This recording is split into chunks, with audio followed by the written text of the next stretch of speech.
8:22 de la mañana, estamos de vuelta en Altavoz en Vital. Ya estamos aquí con el doctor Omar Neira. Él es doctor en salud pública.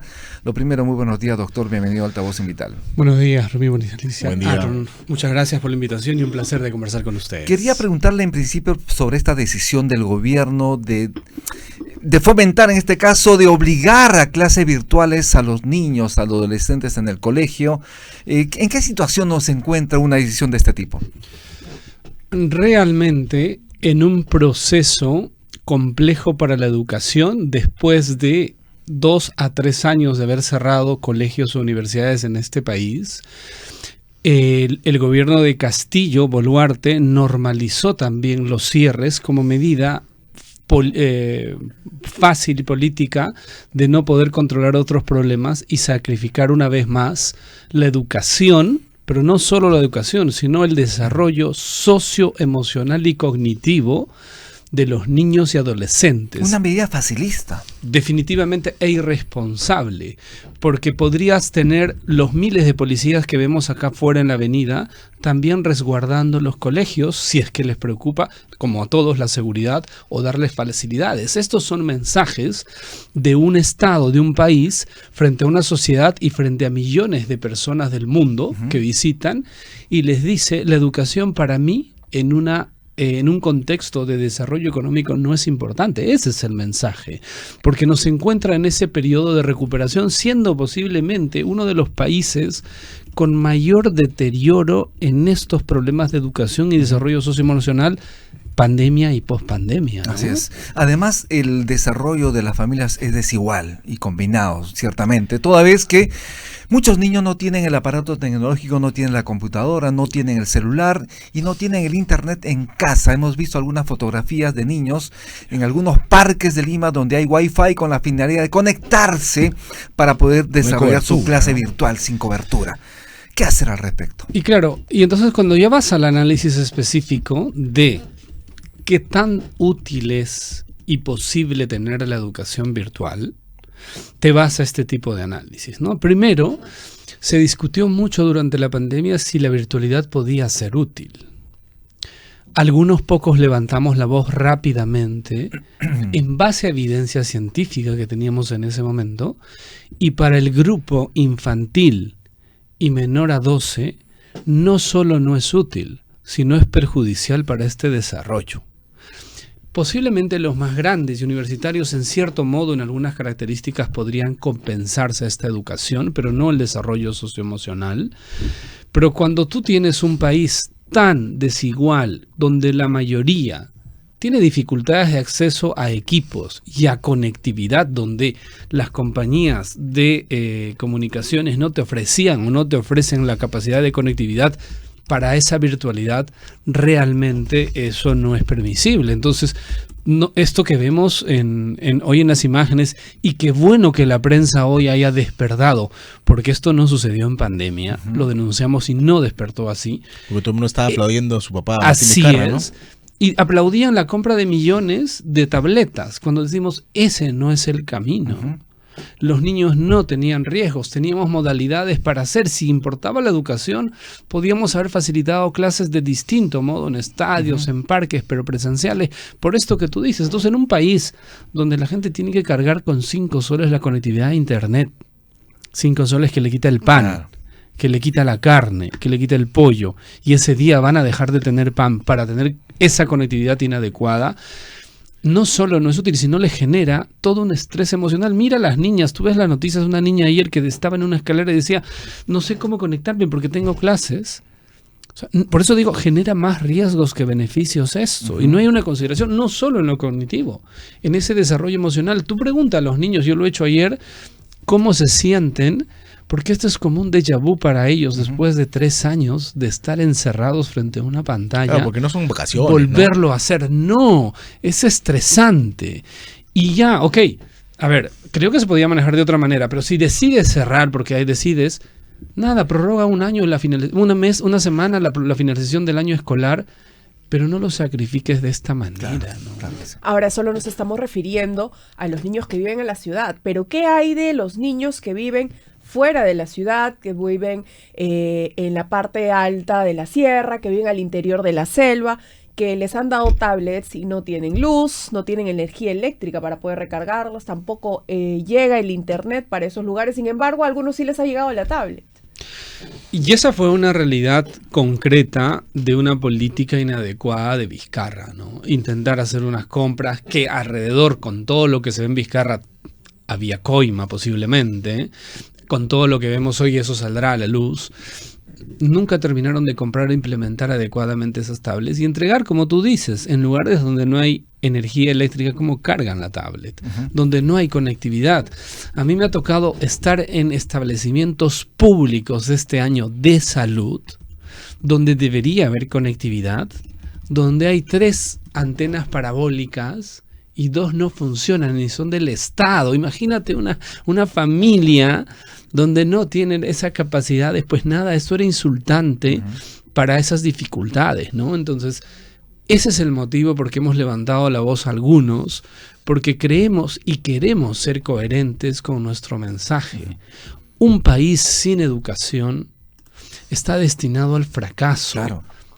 Décadas tras décadas, y ese es el mensaje en este momento del Estado, diría yo, porque no solo es el gobierno, porque el legislativo, que podría ser el contrapeso político y control, Que debería. no ha dicho esta es mi voz. Yo no he escuchado más que un par de congresistas levantar la voz en la semana pasada y decir, oye, ¿qué pasa acá? O la Defensoría del Pueblo. La Defensoría del Pueblo, que por ahí se mete en algunos temas que a veces no le corresponde, medicamentos y cosas de estas. ¿Por qué no levanta la voz en favor de los 4 millones de niños que han perdido más de 50 millones de horas lectivas en 2 días, ¿no? Hay que indicar además que lunes, martes y miércoles precisamente las clases son virtuales. Estamos hablando de jueves y viernes es feriado. Sin embargo, algunos colegios están obligando a los niños, colegios privados, a continuar con las clases durante esos días. ¿Qué hacer? Inadecuadamente, ¿no? Inadecuadamente, la norma es clarísima, son días no laborables, ya está, ya nos impusieron. Eso no debería volver a pasar, pero como sociedad hay que levantar la voz para que esto no se repita y estar ahí permanentemente. Pero son días no laborables donde los colegios no deben implementar clases virtuales como tal. O como dice Quero, no sé, clases remotas. Lo de Quero, No es lo mismo, lo de Quero hijo. merece un análisis psicológico, el comportamiento y su manera de expresarse, ¿eh? Pero independiente de ello, pues nada, hoy es el último día de estas clases inadecuadas virtuales. No son clases virtuales, son clases remotas, algo así dijo. Sí, mira, lo de Quiero Linda, perdonen que lo diga y eso no debería expresarse así, pero con un análisis en el límite de la inteligencia al bajo, ¿no? El análisis que él hace insulta, falta empatía, es torpe, indicar que esto va a ser útil para que las familias se unan, que todos tienen un celular. O sea, lo de Quero en una... Yo creo que nuestro país parece cada vez es un país bananero, pero merecería una censura inmediata. Eso. Las expresiones como tal. ¿Alguna vez algún ministro se ha ido en este país por decir hay sensación de falta de seguridad? Solo por eso, recuerden. Exacto. No sé si fue un premier o un ministro del Interior, se fue. Claro que sí. Solo por eso. Lo que ha expresado Quero con las violaciones consistentes de la selva y esto de acá, Que señaló que eran prácticas es culturales. para que lo voten, no renuncie rápidamente, pero lo vas a ver ahí en la Porque foto, es en APEC. Es el círculo cercano a la presidenta, ¿no? Lamentablemente. Claro, pero es un ayayero de la presidencia, ¿no? Totalmente, Que fue está el cubo, ahí, ¿no? es un calificativo de franelero, es lo menos que podríamos decir de él, pero es un ministro de educación. ¿Cuál es el mensaje de los chicos? Que la dignidad no es importante en este país y eso es lo que expresa Quero, ¿no? El alcalde de Lima, Rafael López Aliaga, se ha pronunciado al respecto de esta virtualidad en las clases. ¿Cree que es de alguna manera oportuno hacerlo? ¿Cree que tendría peso lo que él señala respecto a este tema?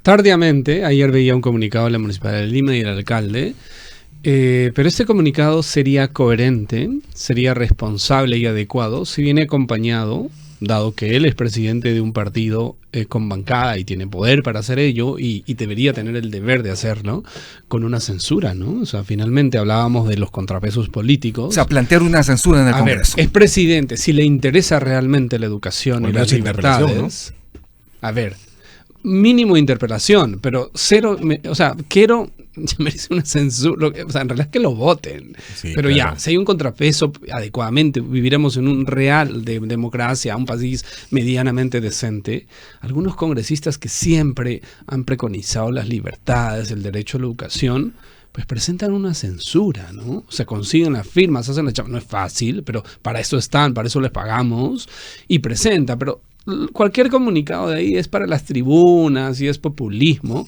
si tú tienes el poder de hacer eso. Entonces a mí me parece que ese comunicado tardíamente que se ha presentado ayer, si no viene acompañado de una decisión, un hecho concreto, no es útil, ¿no? O sea, finalmente no. El problema de fondo, entonces, Omar, es que sin mayor fundamento se ordene las clases virtuales para los alumnos, para los escolares, porque ya los universitarios pueden manejarse, ¿no?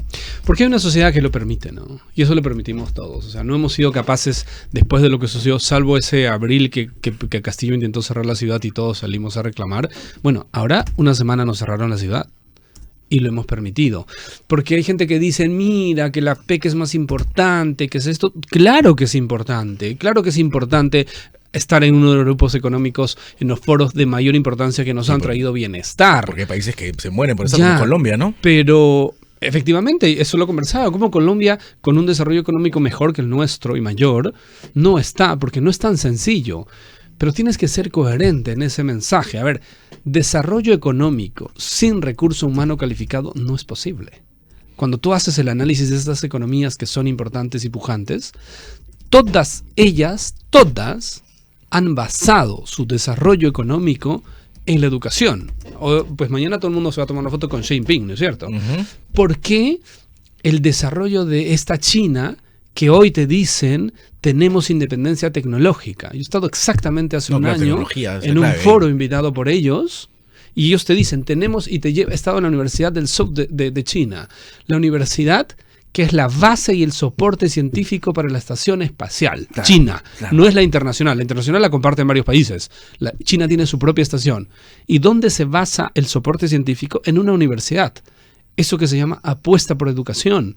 Ellos tienen, entre los que han salido en los últimos años y ahora, cerca de 900.000 posgraduados estudiando en universidades del mundo de primer nivel.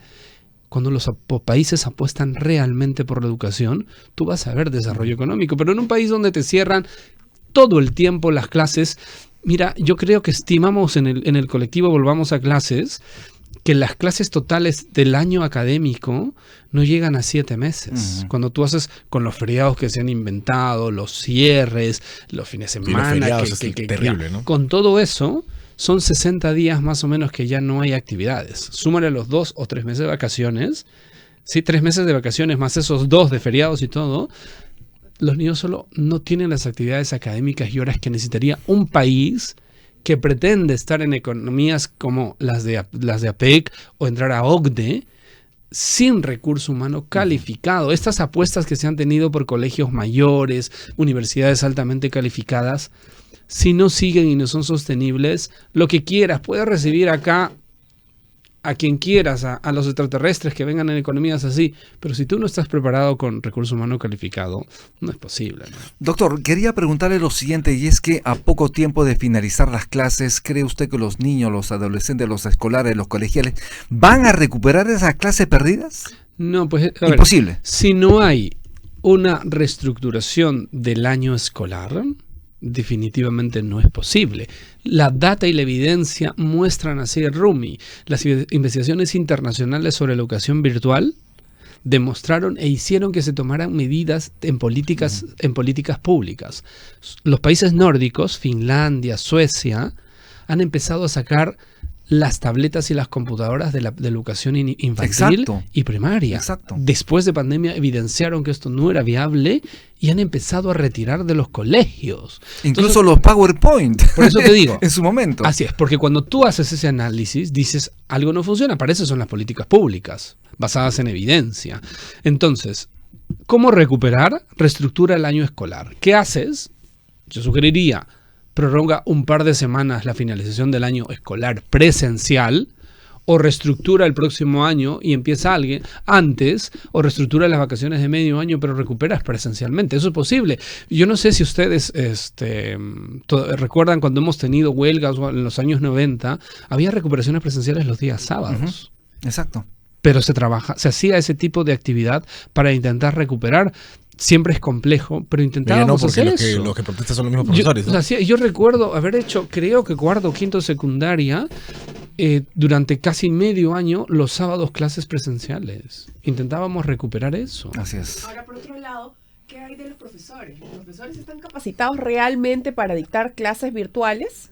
No, pero lo estamos evidenciando y no, porque las plataformas tecnológicas no son fáciles, porque las clases virtuales, dependiendo del grupo o nivel infantil o niños o adolescentes, son distintas y complejas.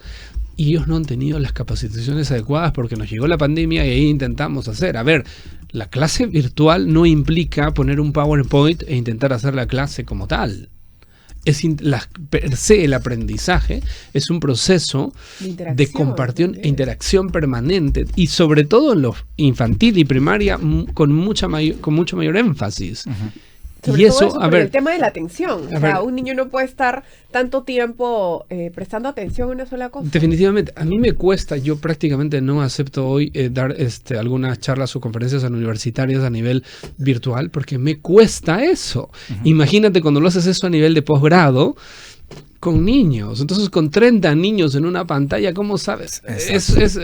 A ver, perdóneme, es una locura, pero doctor, ahí tienes gente que defiende esto, ¿no? Doctor, lamentablemente el tiempo nos ha quedado corto. Lo queremos convocar en otro momento para hablar también sobre salud pública. Es importante el tema de medicamentos, es importante la labor que está realizando el Ministerio de Salud. Esto da para mucho más. Yo le agradezco muchísimo su participación en Altavoz en Vital.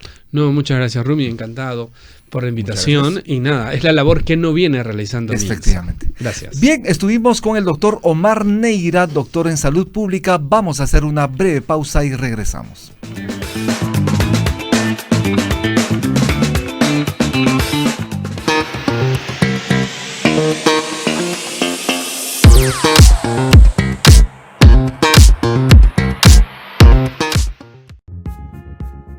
Es momento de probar